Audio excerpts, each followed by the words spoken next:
गोरी खूबसूरत मानवी दुल्हन के रूप में शादी के मंडप में सबके बीच खड़ी थी। मानवी का पेट हल्का सा बाहर था। उसके पास उसका होने वाला पति अभय दूल्हा खड़ा था और वहाँ कई सारे लोग मौजूद थे। तभी अभय की माँ मीनाक्षी कहती है, पंडित जी, मुहूर्त निकला जा रहा है, आप शादी की रस्में शुरू कीजिए। पंडित जी अपने मंत्र पढ़ना शुरू करते हैं। थोड़े समय बाद अभय मानवी फेरों के लिए खड़े होते हैं। तभी अचानक मानवी को चक्कर आ जाता है और वो बेहोश हो जाती है। मानवी बेटा। अरे ये क्या हो गया? सब मानवी के पास जाते हैं। मानवी, मेरी बच्ची, आंखें खोल मानवी। तभी गांव की दाई माँ मानवी को देखती है। क्या हुआ दाई माँ, मेरी बच्ची को?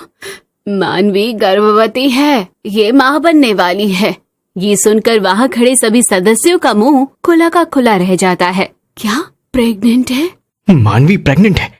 शादी वाले दिन ही दुल्हन की प्रेगनेंसी होने की खबर सुनकर वहाँ खड़े हर इंसान की सोच काम करना बंद कर देती है। सब तरह तरह की बातें करने लगते हैं। नहीं, ऐसा नहीं हो सकता।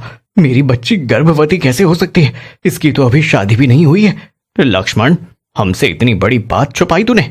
तुम्हारी बेटी ने इतना घिनौना काम किया और फिर भी इसे हमारे घर की बहू बनाना चाहते थे। ये शादी नहीं हो सकती। चलो अभय यहाँ से। अभय और उसके परिवार वाले बारात वापस ले जाने लगते हैं। तभी लक्ष्मण सुमित्रा अभय के माता पिता के कदमों में गिर जाते हैं।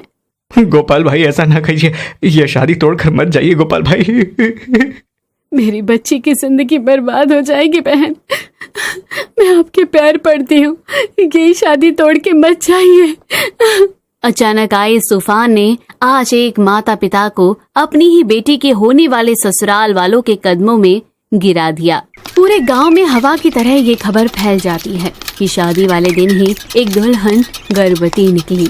अब क्या अभय और उसके माता पिता ये शादी तोड़कर चले जाएंगे? क्या मानवी सच में गर्भवती है? अब सवाल बहुत सारे हैं, पर जवाब केवल एक ही है। अब वो जवाब क्या है, ये जानने के लिए हमें चलना होगा मानवी के बीते जीवन में।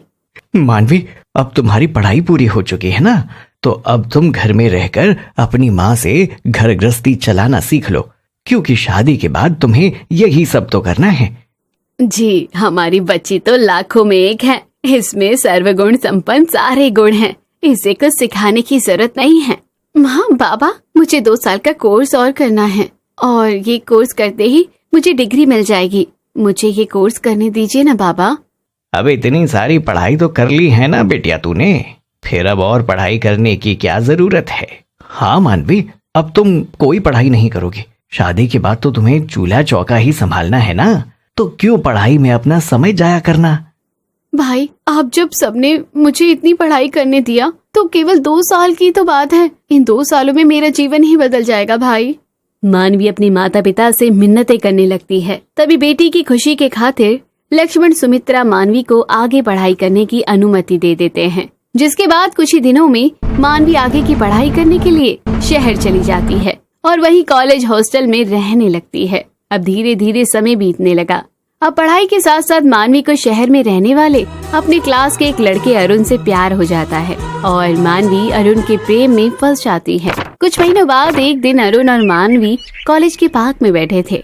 मानवी, मैं तुमसे शादी करना चाहता हूँ। पढ़ाई पूरी होते ही मैं अपने माता पिता को तुम्हारे घर तुम्हारा हाथ मांगने भेजूंगा। सच में? हाँ मानवी। दोनों आपस में बात करने लगते हैं। अरुण, अब तो आप मुझे आपके घर ले चलिए। मैंने आपके परिवार वालों को देखा ही नहीं है। शादी के बाद तो तुम्हें जीवन भर मेरे परिवार वालों के साथ ही रहना है ना, तो तब सबसे अच्छे से मिलते रहना। थोड़े समय बाद दोनों घर चले जाते हैं। एक शाम तेज तूफानी बारिश हो रही थी। तभी अरुण मानवी को अपनी कार में हॉस्टल लेकर आता है। पानी में भीगने से मानवी को बहुत तेज बुखार आ चुका था, तो अरुण रात भर मानवी के पास हॉस्टल में ही रहता है। अब इस रात में मानवी और अरुण के बीच वो हो जाता है जिसकी मानवी ने कभी कल्पना भी नहीं की होगी। 1 महीने बाद मानवी की पढ़ाई पूरी होते ही मानवी अपने गांव चली जाती है। तो यहाँ आकर उसे पता चलता है कि लक्ष्मण ने मानवी का रिश्ता पड़ोस में रहने वाले अभय नाम के अमीर लड़के के साथ तय कर दिया है।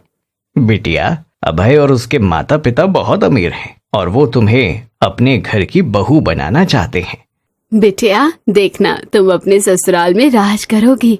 मेरी शादी तय हो गई, अब मैं क्या करूं? मैं तो अरुण से प्यार करती हूँ और वो मेरे घर रिश्ता भी लेकर आने वाले हैं। माँ बाबा, मुझे अभी शादी नहीं करनी है। अभी नहीं तो कब, बुढ़ापे में करेंगी क्या शादी? बिटिया, गोपाल भाई और उनके परिवार वाले तुम्हें बहुत खुश रखेंगे बिटिया। हम गोपाल भाई को जुबान दे चुके हैं बिटिया, तुम्हारी शादी 8 दिन के बाद अभय के साथ होगी। ये सुनकर मानवी परेशान हो जाती है। रात का समय, मानवी अपने कमरे में थी। अब क्या करूं? अरुण को कैसे बताऊं ये बात? अरुण जल्दी मेरे घर रिश्ता लेकर आए हैं। मानवी अरुण का इंतजार कर रही थी। देखते ही देखते 7 दिन बीत जाते हैं। मानवी का पेट अचानक से हल्का हल्का बड़ा हो रहा था। शाम का समय, मानवी अपने कमरे में थी और बाहर उसकी शादी की तैयारियां चल रही थी। ये मेरे पेट को क्या हो गया है? ये अचानक से बड़ा कैसे हो रहा है? तभी वहाँ मानवी की सहेली रिया आ जाती है। और मानवी, क्या चल रहा है? शादी की खुशी में तो कैसे गुलाब की तरह खिल रही है तू। क्या बताऊं यार, क्या हुआ मानवी? तेरे चेहरे पर ये उदासी के बादल कैसे छाए हुए हैं? तुझे तो खुश होना चाहिए कि तेरी शादी इतने अमीर घराने में होने जा रही है। यार तू तो बहुत लकी है। रिया, मैं तुझे एक बात बता रही हूँ, किसी को बताना मत। मैं ये शादी नहीं करना चाहती, मैं किसी और से प्यार करती हूँ। क्या बात कर रही है? कौन है वो लड़का? तभी मानवी अपने और अरुण के प्रेम के बारे में सारी बात रिया को बताती है। अरुण और मैं बहुत आगे बढ़ चुके हैं रिया, मैं किसी और की नहीं हो सकती। अब मैं केवल अरुण की ही हूँ। इतनी बड़ी बात तूने अपने परिवार वालों को क्यों नहीं बताई? इन लोगों ने मुझे बताने का मौका ही नहीं दिया। मैं यहाँ आई तो सबने मुझे मेरी शादी की खबर सुना दी। अब क्या करेगी तू? ये तो बहुत बड़ी गड़बड़ हो गई है। हाँ ना यार, अरुण और उसके परिवार वाले भी अब यहाँ नहीं आ रहे हैं और ना ही उसका फोन लग रहा है। क्या करूँ, कुछ समझ नहीं आ रहा है। दोनों आपस में बातें करने लगते हैं। थोड़ी देर बाद, देख मानवी, कल तेरी शादी है। अब अगर तू ये शादी नहीं करेगी ना तो तेरे माँ बाबा की गांव में बहुत बदनामी हो जाएगी। इसलिए कुछ भी करने से पहले अपने परिवार की इज्जत के बारे में सोच लेना। मानवी सोच में पड़ जाती है। अरुण, तुम कहाँ हो? ये कैसी दुविधा में डालकर चले गए हो तुम मुझे। मानवी, तू ये शादी कर ले, माता पिता की इज्जत से बढ़कर कुछ नहीं होता बहन। मानवी के पास अब ये शादी करने के सिवाय दूसरा कोई चारा नहीं बचा। अगले दिन मानवी दुल्हन के रूप में शादी के मंडप में आ जाती है और उसका होने वाला पति अभय अपने माता पिता गोपाल, मीनाक्षी और बारातियों के साथ मानवी के घर आ जाता है। गोपाल भाई, आपके तो 2 बेटे हैं ना, आपका बड़ा बेटा कहाँ है? वो तो अब दुबई में नौकरी करता है, वहीं रहता है, पर उसने शादी में आने को कहा था, बस आता ही होगा वो।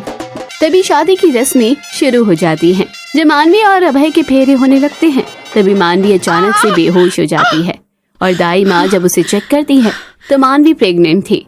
अब ये जानकर अभय और उसके परिवार वाले शादी तोड़कर बारात वापस ले जाने लगते हैं। तभी वहाँ अरुण एक गोरी सुंदर लड़की नेहा के साथ आता है। माँ, पिताजी, क्या हुआ? अरुण, तू आ गया बेटा। बेटा, अब ये शादी नहीं हो सकती, चलो अब घर चलो। अरुण को देखकर मानवी के होश उड़ जाते हैं और मानवी को देखकर अरुण के होश उड़ जाते हैं। अरुण, तुम? मानवी, भाई आप इस लड़की को जानते हो? तभी मानवी दौड़ते हुए अरुण के पास जाती है। अरुण, तुम अभय के भाई हो? तुम्हारी शादी अभय से हो रही थी? क्यों किया तुमने मेरे साथ ऐसा अरुण जी? क्यों तुमने मेरा जीवन बर्बाद कर दिया? हाँ? तुमने मुझसे वादा किया था कि पढ़ाई पूरी होते ही तुम मेरे घर रिश्ता लेकर आओगे, पर तुम नहीं आए अरुण। मानवी, मैं आना चाहता था तुम्हारे घर रिश्ता लेकर, पर मुझे दुबई में अच्छी नौकरी मिल गई थी, इसीलिए मैं वहां चला गया। अब काम से मुझे समय ही नहीं मिल पाया तुमसे बात करने का। फिर मुझे लगा शायद तुम्हारी भी कहीं शादी हो गई होगी, इसीलिए तुम्हारा भी मुझे कॉल नहीं आया। ये सुनकर सबके होश उड़ जाते हैं। भाई, ये सब क्या है? तभी मानवी सबको अपने और अरुण के प्यार के बारे में बताती है। अरुण, तुम्हारी एक गलती की वजह से आज मैं आपके बच्चे की माँ बनने वाली हूँ। तुमने तो मेरा जीवन ही बर्बाद कर दिया है अरुण। अरुण, ये सब क्या है? ये लड़की जो कह रही है, क्या ये सब सच है? जी माँ, ये सच है, ये बच्चा मेरा ही है। ये सब सुनकर सबके होश उड़ जाते हैं। कहानी यहाँ पूरी की पूरी उलट पुलट हो चुकी थी। जिस लड़के से मानवी की शादी हो रही थी उसका बड़ा भाई मानवी का प्रेमी था। अरुण, अगर ये बात थी तो तूने हमें पहले क्यों नहीं बताया? पिताजी, मुझे अंदाजा भी नहीं था कि ये सब भी हो जाएगा। अब तुम शादी तो कर चुके हो, पर मेरी बच्ची की जिंदगी बर्बाद हो गई ना। अब कौन करेगा मेरी बच्ची से शादी? मानवी और उसके माता पिता फूट फूट कर रोने लगते हैं। मुझे माफ कर दो मानवी, मैं तुम्हें चाहकर भी नहीं अपना सकता। मुझसे गलती हो गई मानवी, मुझे माफ कर दो। कोई बात नहीं अरुण, मैं अपनी खुशी के खातिर तुम्हारी इस पत्नी का जीवन बर्बाद नहीं होने दूंगी। मेरा तो जीवन चलो बर्बाद हो गया, अब मैं अपने इस बच्चे के साथ अपना पूरा जीवन बिता लूंगी। तभी नेहा कहती है, अरुण, मानवी के साथ तुमने बहुत गलत किया है। इस पूरे खेल में गलती तुम्हारी है। जब तुम्हें पता था कि मानवी और तुम इतने करीब आ चुके हो तो तुमको मानवी को अपना लेना चाहिए था। मानवी तुम्हारी शादी आज जरूर होगी। अरुण, जाइए मानवी के साथ शादी कीजिए। ये सुनकर सबके होश उड़ जाते हैं। नेहा, ये क्या कह रही हो तुम?